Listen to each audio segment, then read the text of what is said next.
Assalamualaikum warahmatullahi wabarakatuh. Teman-teman, kali ini saya akan membahas perihal hutang piutang. Jadi bagaimana hukumnya hutang piutang atau berhutang ya. Semestinya yang saya bahas adalah tentang berhutang ya.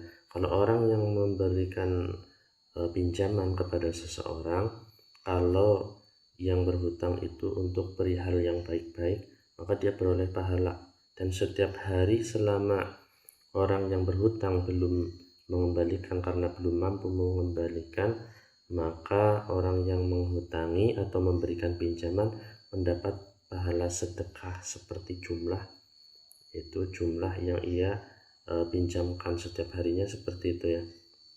Nah, untuk hutang piutang itu di dalam Al-Quran surat Al-Baqarah ya, ayat 282 itu disebutkan syarat-syarat hutang piutang.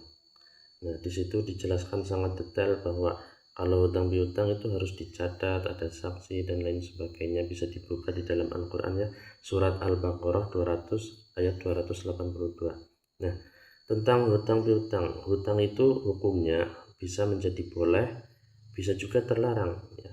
Boleh itu kalau tujuannya untuk hal-hal yang diperbolehkan, bukan untuk bermaksiat atau melanggar perintah Allah dengan hasil daripada pinjaman yang dia dapatkan. Nah, Allah Subhanahu wa Ta'ala akan selalu bersama orang yang berhutang jika dia itu berniat untuk melunasi hutangnya.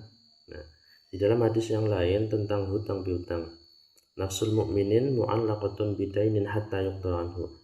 Rohnya orang yang beriman itu tidak akan sampai kepada Allah jika dia masih memiliki hutang, hatta yuqda anhu, sampai orang yang masih hidup itu membayar hutangnya dia. Lalu bagaimana kalau seandainya dia berhutang tapi keluarganya tidak tahu?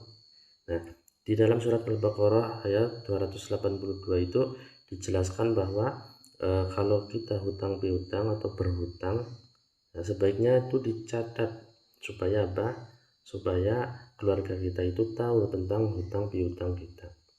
Nah, di dalam hadis yang lain juga disebutkan bahwa orang yang berhutang tetapi tidak berniat untuk melunasinya ya, maka pada hari kiamat di sisi Allah orang tersebut akan dianggap seperti seorang pencuri. Nah, ini bahaya sekali ya. Kalau kita memiliki hutang sekecil apapun, usahakan di dalam hati kita niatkan untuk membayarnya. Di dalam hadis yang lain juga disebutkan bahwa seseorang yang mati syahid sebanyak 100 kali